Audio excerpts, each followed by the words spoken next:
Pastor Melbourne, ikaw sa teatro not just a performer but also you are a writer.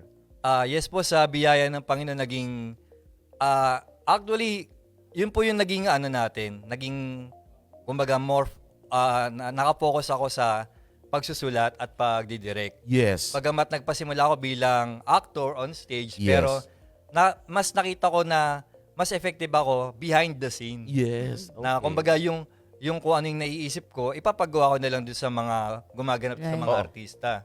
But here's the talaga big reveal Oo. na kasi sabi ko 1997 high school nag-start ako na magkaroon ng passion sa theater, pero in terms of theater ministry, that was way back 1994. Kailan pinalabas ng ating minamahal na Biden, beloved Apostle Jonathan Esperiol, yung kanilang ginawa na Ecclesia 1. Alright, ito yun. Kasi ano pa lang kami noon, siyempre member pa lang kami noon. Opo. Sinama kami ni ating minamahal na late beloved Pastor Or Eddie Cruz. Oo. All the way from Santa Cruz, Laguna, nagbiyahe kami. Jeep Oo. pa nga lang noon ang service ng church. Yes. Kasi first time din po nagkaroon ng play Yun, ang first. PMCC Kaya talagang Fourth Watch. ini-invite ang Oo, mga lokal open. na Punta punta kayo punta. dito, manood kayo. Okay. So hindi ko siya makakalimutan na yung concept ng isinadula yung first watch, second watch, third watch, up to fourth watch. Sobrang amazed na amazed talaga. Siyempre bilang talaga tayo, first time natin makapanood ng ganong kalaking production Yes. ng church. So right there and then talagang even by that time pala nasabi ko na, Panginoon, balang araw gusto ko maging part ng ganyan. Okay. At doon na nga po nag-start na nung pagpasok ko natin ng Maranatha Bible School Mm-mm. noong 2002. Agad ako naging part ng mga stage presentation, especially anniversary presentation ng Marikina Local. Kasi nga po, siyempre nag-a-announce naman po yan sila ng Yeah. ng mga Auditions. audition, ganito, Yes. ganyan. Dahil nga po tayo nakakapag-perform na medyo may lakas tayo ng loob na baka po pwedeng makasali dyan, magsasalan sa audition.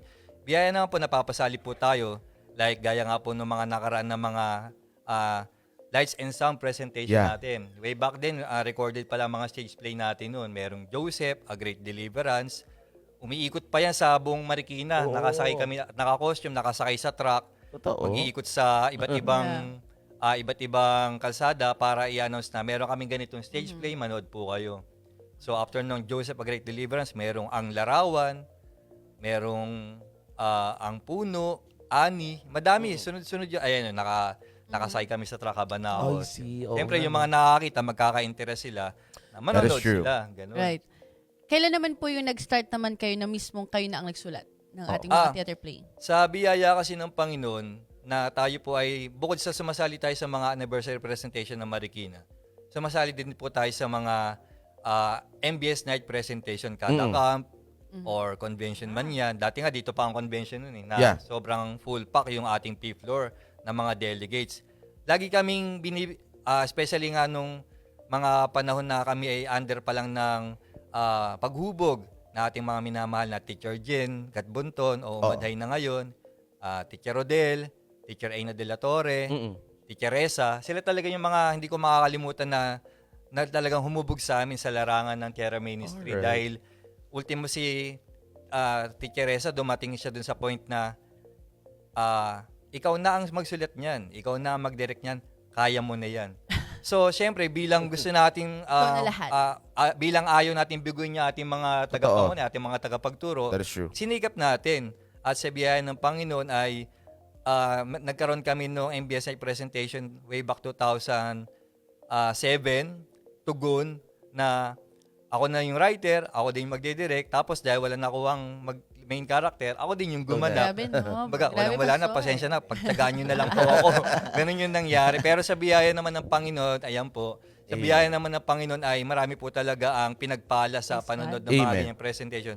At doon ko talaga nabusa puso ko na gusto kong laging maging kabahagi ng MBS Night presentation. Yes. Bakit po? Sapagkat lagi ko ang sinasabi doon sa mga nagiging kasama namin sa MBS Night presentation, yung puyat, yung pagod. Totoo. Mabubura lahat yan kapag nakita nyo ang mga delegate. Campers man yan o Right. conventionista man yan, nag-uunahan tumakbo sa stage para magtalaga Yes. ng kanilang buhay sa ministeryo. Right. Bakit? Kumbaga, na-invoke sa kanilang mga puso't isipan ang kahalagahan ng pagtatalaga Yeah. nung tayo napanood nag-perform. Yes.